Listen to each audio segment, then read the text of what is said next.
Bonjour mes amis, que Dieu vous bénisse tous au nom du Seigneur Jésus-Christ. Excusez-moi d'arriver en retard ici, mais en vérité je ne suis pas en retard. C'est que nous avons voyagé et nous venons d'arriver. C'est maintenant que nous pouvons travailler avec vous. Bien, j'aimerais que vous sachiez que il y a une différence. Quand Dieu dit ainsi, vous verrez de nouveau la différence entre le juste et le méchant. Le juste et le méchant. Le méchant, c'est l'injuste. Le juste, c'est celui qui a été justifié par la foi dans le Seigneur Jésus-Christ, qui met la foi dans le Seigneur Jésus, dans sa parole, quand nous obéissons à sa parole, quand nous pratiquons sa parole, quand nous assumons le caractère de Dieu, et le caractère de Dieu enveloppe la parole. Vous honorez la parole de Dieu. Dieu honore sa parole.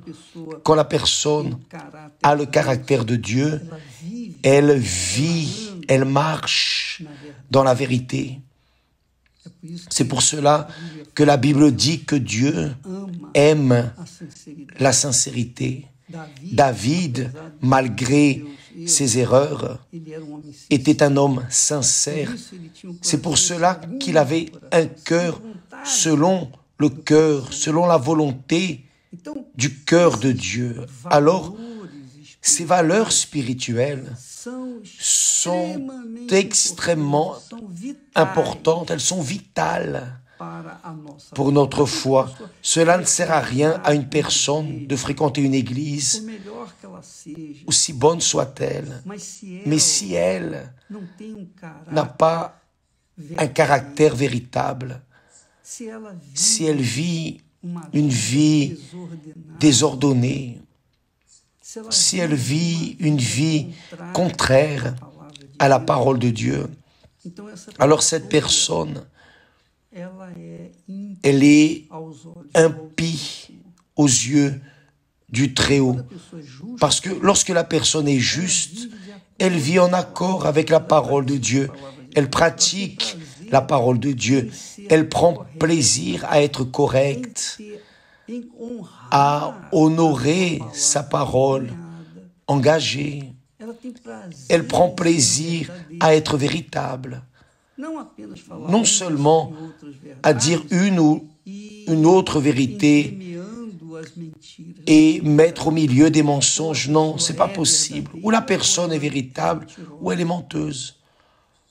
Jésus a dit que quand la personne reçoit le Saint-Esprit, elle reçoit l'Esprit de la vérité. Alors, quiconque a l'Esprit de vérité marche dans la vérité, vit dans la vérité, souffre pour la vérité. Alors, vous qui me regardez en cet instant, et peut-être vous dites, mais je suis chrétien, je suis évangélique, je suis croyant, vous savez, je suis de l'église, j'ai déjà été baptisé dans les eaux, j'ai déjà été baptisé dans le Saint-Esprit, mais ma vie est bloquée, recoulue. Pourquoi ? À cause de cela, mes amis, soyons sincères, soyons francs, évaluez, pesez, regardez votre vie en accord avec le miroir de la parole de Dieu. Tout comme le miroir de la maison, tout comme n'importe quel miroir dans ce monde reflète notre image et le miroir est correct, il montre ce que nous sommes, n'est-ce pas? Très bien. Quand vous avez le Saint-Esprit, vous marchez dans la vérité parce que l'Esprit de la vérité qui est en vous, quiconque vit dans la lumière, est dans la lumière. Alors, il voit, il arrive à voir ce qu'il ne voyait pas avant de marcher dans la lumière. Quand la personne marche dans la lumière, alors ses problèmes, ses luttes, ses ennemis sont immédiatement perceptibles. Pourquoi? Parce qu'elle marche dans la lumière, elle voit, elle parvient à détecter le mal et elle se prépare, elle se prévient du mal. Alors, cela ne sert à rien à une personne d'appartenir à une dénomination, peu importe si elle chante dans une chorale, si elle chante bien, si elle loue bien, si elle est une offertante fidèle, si elle est fidèle à la dîme. Mais si elle ne vit pas la vérité, ça ne marche pas. Ce n'est pas possible à la personne d'être différente. Dieu lui-même dit, vous verrez de nouveau la différence entre le juste, celui qui est juste, celui qui est correct, celui qui est intègre, celui qui est saint, celui qui est parfait. Dieu a dit à Abraham, sois intègre, marche dans ma présence, sois intègre. Alors, quand la personne marche dans la présence de Dieu, qu'est la parole? Quand vous suivez la parole de Dieu, quand vous obéissez à la parole de Dieu, alors vous marchez dans la lumière, vous marchez dans la vérité. Vous avez le caractère de Dieu. Et là, les choses arrivent. Dieu ajoute, Dieu bénit votre vie. Mais malheureusement, c'est la vérité. Malheureusement, beaucoup de personnes, les pauvres, sont trompées par elles-mêmes, par l'esprit de la tromperie.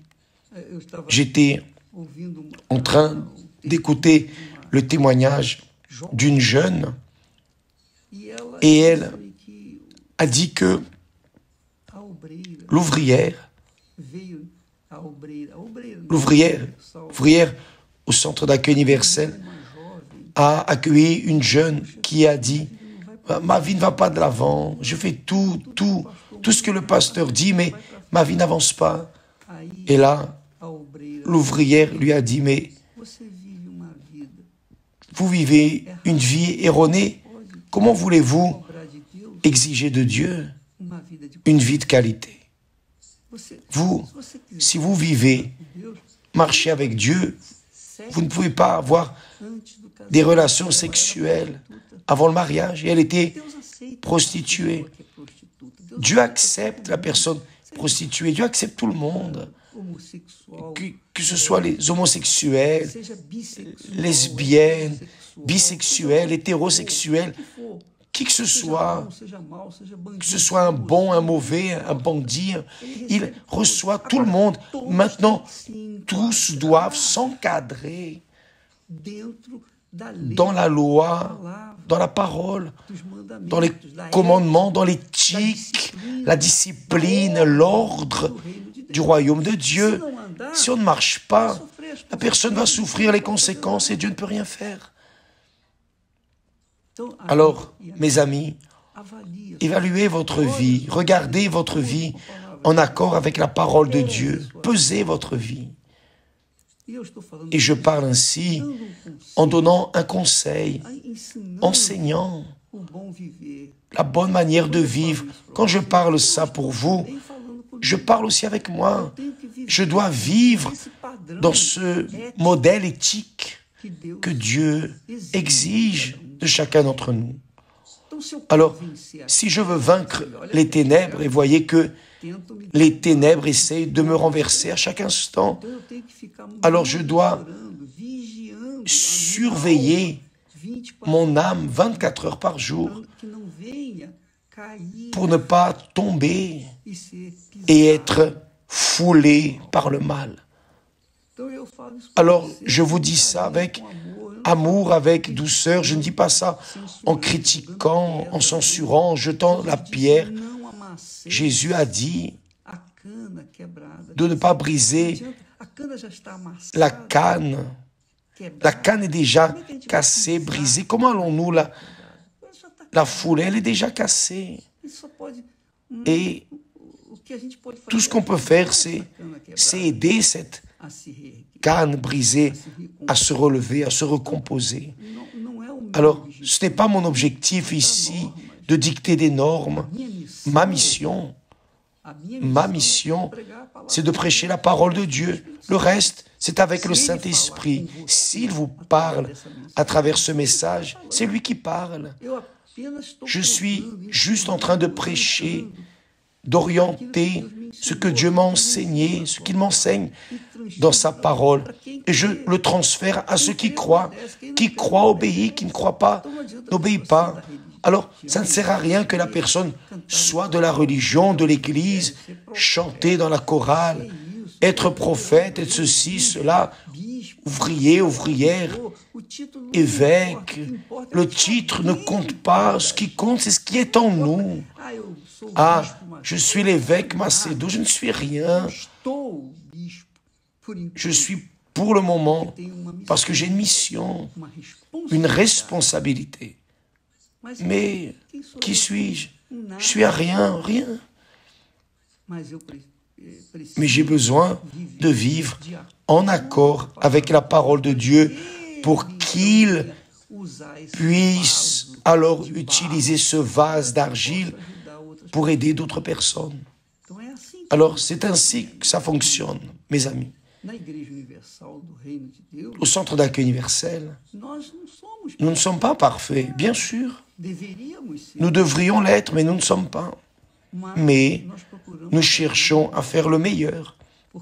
Parce que Dieu a dit, vous verrez de nouveau la différence entre le juste et le méchant. Après, il dit, vous verrez de nouveau entre celui qui sert Dieu et celui qui ne le sert pas. Demain, nous allons parler de ce sujet. D'accord? Mais le conseil est là. Dieu est parole. Et il exige que notre parole soit honorée, soit accomplie, pour que nous ayons communion avec lui qui est la parole. S'il est parole, nous devons être parole aussi. Le Saint-Esprit est l'esprit de la parole. Il n'est pas l'esprit de la lettre, il est l'esprit de la parole. Dieu est lumière et qui marche dans la lumière doit montrer qu'il est dans la lumière, n'est-ce pas? Il doit montrer qu'il est dans la lumière. Qui est véritable, qui a le Saint-Esprit, marche dans la vérité, il ne marche pas dans la chair. La personne ne peut pas concilier la chair et le Saint-Esprit. Ou vous êtes esprit, ou vous êtes chair. Si vous êtes chair, vous allez souffrir les conséquences. Si vous êtes esprit spirituel, si vous vivez dans l'esprit, vous allez recevoir les récompenses. C'est aussi vrai que Dieu existe, que Dieu vous bénisse. Et à demain au nom de Jésus. Amen.